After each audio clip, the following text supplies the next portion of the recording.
Get a 5-minute business book review, pivotal moments with failed businesses, and hear an interview with a business disruptor who will share their $10,000 mistake. This is the Forward Motion Business Show with Professor Ken and Professor Paul A. Marino. Hit new heights. Start with Forward Motion. It's so important. Ken and I are educators, and we're very proud to be a part of this college. To us, it's so important for a student to come out with a practical skill. Right, of course. Not just a book skill, but a practical skill. It sets that student apart from everyone else. Someone told me riches are in the niches. Riches are in the niches. Riches are in the niches. And I think we focus on the show, we talk about business and moving the business forward. And being an entrepreneur now yourself for a number of years, you know that if the team's not solid around you, you can only go so far. You can only be Sahid in a couple of things, and that's it. Right. In order to really grow your business, you have to have that team around you. So Paul and I talk about that, how we can help these businesses move forward. And when we discuss employment at a company or building a career, I don't like the word employment. It's a paycheck. You shouldn't be in it for a paycheck. You should be in it for more of a career. Right. And we discuss how the Gen Zs right now, all of us are probably not, we're a little older than the Gen Zs or millennials. They're moving every 3 to 5 years to a different job.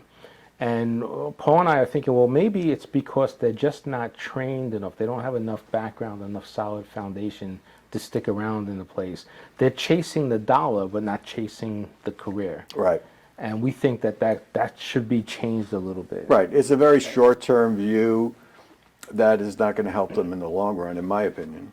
Yeah, I don't know if they have it wrong, jumping from a job that gives you a dollar today to $2 tomorrow. Mm. But then what's going to happen when they can't jump anymore, when they get to our age? So you're saying they're not learning a specialty, right? Right. Or an industry. They're not learning an industry. We don't have industry experts like yourself. Gotcha. Right. Thank you for that. But I think it's more basic than that. I think the students are coming out of college with not a firm idea of what they want to do.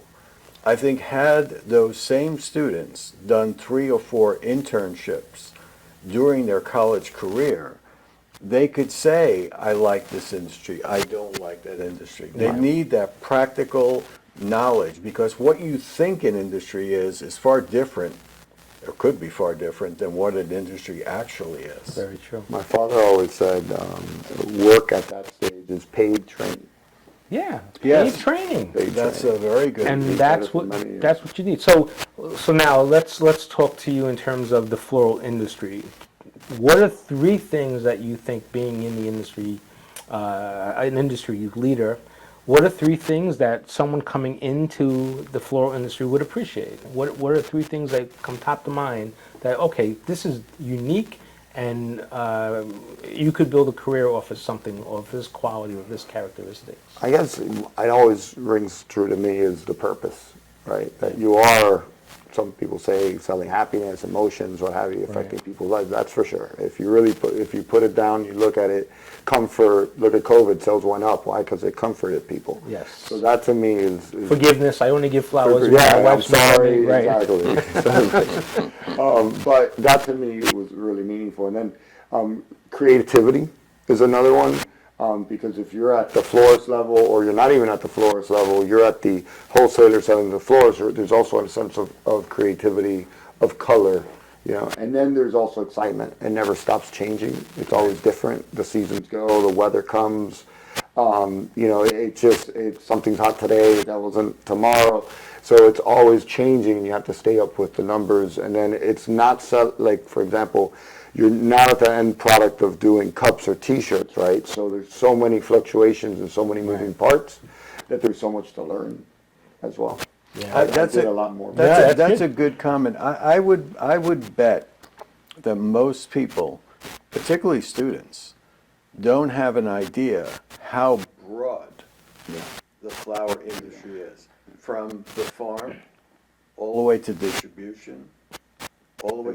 It takes a lot of hands to get that flower Right. from the farm, which is in a foreign country and it's a perishable, into the florist shop. There's breeders, there's scientists in the breeding company, there's Yeah. marketers in the breeding company.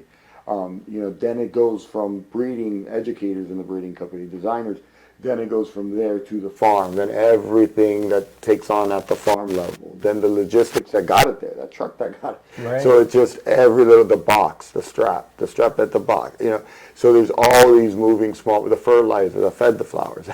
So the clippers that cut it. So it's just so much opportunity for innovation. Yeah. So much opportunity for education and for business. And now within the last, let's say 15 years, if it's that much, you have the whole e-com online component, That's which the technology, didn't which is exist what we maybe at do. the beginning of your career, Exactly. right? But now it's a flourishing opportunity. So if you're a .com person, if you're a digital marketer, or you Exactly. like creating those stories and contents, this would be the perfect place to do it. Some of the largest e-com startups didn't come from the flower industry. Technology driven software stuff. So there's a lot of startup type opportunities in the flower industry.